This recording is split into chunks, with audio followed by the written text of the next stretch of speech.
तो उसकी वाइफ का इंतकाल हो गया है। वो काफ़ी दिन से बहुत ज़्यादा बीमार चल रही थी। अब भाई जैसे हम मोहल्ले में आए तो दरवाजे का इंतजाम हो गया था आधे घंटे पहले। तो हम आधा घंटा वेट करने के बाद अब यहाँ मस्जिद के सामने को जाएगा ये रास्ता। हे गाइस, अस्सलाम वालेकुम, welcome back to my new blog channel. तो मैं अभी उठा था और मैंने बिस्तर इकट्ठे कर दिए और मम्मी भाभी ने भी साफ़ कर दिया, पूरी सफाई चल रही है। अब मैं चलता हूँ बाल कटाने के लिए क्योंकि बहुत ज़्यादा बड़े बाल हो रहे हैं। और मैं अभी उठा था तो मैं सोच रहा बस जुमे के बाद व्लॉग बनाऊँगा। मेरा बाल इतना बड़े हो रहे हैं इसलिए बनाना पड़ा। अब जाऊँगा फारूक की दुकान में बाल कटवाने के लिए। और इन्हें देख लीजिए, पूरे हमारे रास्ते को घेरे हुए पड़े, बाहर भी अंदर भी, जैसे इनके बाप का हाल है। हमारी गली के बाहर ही है फारूक की दुकान, हमारे मेडिकल के सामने। वो मेडिकल वो फारूक की दुकान। अब कटवाऊंगा बाल, कटवा ही रहा था। अब पार्सल वाले भैया का फ़ोन आ गया, पार्सल आ गया। अब पार्सल लूँगा। देखो भैया खड़े हैं, क्या है, मैंने 2 चीज़ ऑर्डर करे थे, ये खड़े। पार्सल ले लिया। अब पहले बाल कटवा लो फिर रख दूँ मेडिकल पे।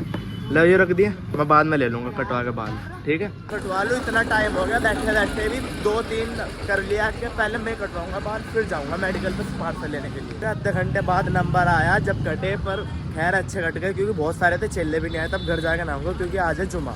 मेरे दोस्त मिल चुके हैं महल्ले के। तो आप क्या कहना चाहोगे साहिब भाई मेरे बारे में? तो बहुत जबरदस्त लड़के हो। फॉलो करो, लाइक करो, सब्सक्राइब मार दिया। फालतू बात नहीं, ठीक है। तू क्या लेगा भाई? मैं ले गया बीज। अच्छा चलो जुमा पढ़ने चलो भाई। हाँ चलो। बोल क्या? अब ये चाचा कहता रहेगा क्योंकि इसे काम है ना, फोन देखेगा मेरे फोन में, मतलब कि बाबू बूबू देखा यूट्यूब पे। तो अब चाचा कहेगा नहीं उजेब उजेब करो जा है। बोल अब रख दिया मैंने बाल्टी भरना शुरू, वो भर रही। और ये मेरी भतीजी बस चलना क्या सीख गई। ओए उठ, देख देख कितनी हटेगी। आजा आजा आजा। अब चलाएगा ना, अब नहीं चलने की। और खम्मा खाई खुद पहले चक्कर मारो जाएगी। तो अभी नहा के तैयार हो चुका हूँ, जस्ट अभी नहाया हूँ। और ठंड लग रही है बहुत ज़्यादा क्योंकि थोड़ी बहुत ठंड तो होने लग गई ना। तो ऊपर आके बैठ गया जो धूप में ठीक ठाक हो जाए। और साथ में ले आया केले और अमरूद, अभी से खाऊंगा क्योंकि सुबह से कुछ नहीं खाया, भूख लग रही है ठीक ठाक। जुमा पड़ेगा फिर खाऊंगा खाना। तो मैं इतनी देर से बैठा हूँ और मुझे पता भी नहीं है मुर्गे के बच्चे तो कहते हैं बिल्ली ले जा 2 मिनट में। अदब को इतना भूखा सूंघ तो ऊपर आ गया। क्या ले हैं, क्या ले बता? ये रख दिया ना तब ये खागा, मतलब कि सूंघता आ जाओ ऊपर।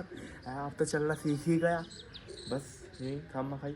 टाइम हो लिया जो मैं कहा 12:30 बज रहे, बस थोड़ी सी देर है। अब चलता हूँ गुलशेर के घर, उसे लेके फिर चलूँगा जुमा पढ़ने के लिए। और कैफ पे भी फ़ोन करता हूँ अभी। तो गुलशेर को ले लिया साथ में। हमारा अपनी मस्जिद में तो जुमा निकल गया था क्योंकि ज़्यादा लेट हो गए। अब चले गए चौक में क्योंकि वहाँ पे है 1:30 बजे जुमा, वहाँ जाके पढ़ेंगे। आ गए मस्जिद में, टाइम तो है। नमाज़ पढ़ ली है, अब चौराहे की तरफ जाके कुछ खाएंगे, भूख सी भी लग रही है। अब आ गए हम हलीम बिरयानी के वाले के यहाँ। हम हमारी आ चुकी है हलीम बिरयानी, आप भी खा लीजिए। अब आ गया खा के मज़ा। अब चले गए मेडिकल की तरफ, जो मेरा पार्सल है उसे ओपन करके देखेंगे तो उसमें क्या आया, क्योंकि मैंने 2 चीज़ ऑर्डर कर रखी थी। अब देखूँगा उसमें कौन सी चीज़ आई है। कौन सा पार्सल आया पढ़ दो। पावर बैंक आया, पावर बैंक लोचा हो गया था। पार्सल बहुत अच्छा निकल गया। हमने रिटर्न भी डाल दिया क्योंकि ये थोड़ा दिक्कत कर रहा था। अब देखेगा दूसरा आएगा, ये हमने रिटर्न तो कर दिया, पता नहीं क्या वो होगा। अब आ गए महल्ले में, अब देखेगा कहाँ जाएंगे। अब चलता हूँ घर क्योंकि हलीम बिरयानी को बहुत देर हो गई। अब खाऊंगा खाना क्योंकि टाइम भी 3 बज गए हैं। अब घर जाके थोड़ा सा आराम भी करूँगा। तो अभी रात हो चुकी है और यहाँ हमारे महल्ले में एक आदमी था सलीम, तो उसकी वाइफ का इंतकाल हो गया है। वो काफ़ी दिन से बहुत ज़्यादा बीमार चल रही थी। अब उन्हें उसे ही देख कर चलता हूँ, कैफ को फ़ोन कर दूँगा कहाँ है वो। घर है ना डायरेक्ट उनके घर का सामने ही है। ये तो पर्दा है इस गली, पर्दे के बराबर सामने ही।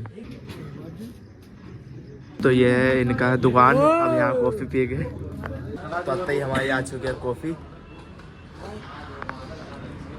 फ्री की। तो गाइस कॉफ़ी पी लिए। और जिनका इंतकाल हुआ है उनके इंतकाल में देखो किस कदर गाड़ी आई है, वहाँ से लेके वहाँ तक। एक वो खड़ी सामने बस स्कूल बस, और ये सारी गाड़ी है। अब घर जाके इंशाल्लाह देखें मोहल्ले में क्या चल रहा है। अब भाई जैसे हम मोहल्ले में आए तो दरवाजे का इंतजाम हो गया था आधे घंटे पहले। तो हम आधा घंटा वेट करने के बाद अब यहाँ मस्जिद के सामने को जाएगा ये रास्ता। पहले हमने वजू करी वजू करने के बाद अब जाएगा कब्रिस्तान में। कब्रिस्तान के पास कांटा है, वहाँ पे दनाजे नमाज़ें होगी, फिर नमाज़ पढ़ने फिर उसे दफनाएंगे। तो खैर नमाज़ पढ़ के अब उसे दफना दिया है। अब चलते हैं घर की तरफ। बहुत सारे मेहमान हैं, हमें जाएंगे मोहल्ले में। भाई मोहल्ले में से घर भी कहाँ जाएगा पता नहीं। अब चलते हैं घर की तरफ। और अभी तो दफना ही रहे, मतलब कि मिट्टी डाल लिया उसके ऊपर, कब्र बना रहे हैं। अब चलते हैं घर की तरफ। मिलते हैं एक और न्यू व्लॉग में। चैनल को सब्सक्राइब कर देना, वीडियो को लाइक कर देना। Bye bye.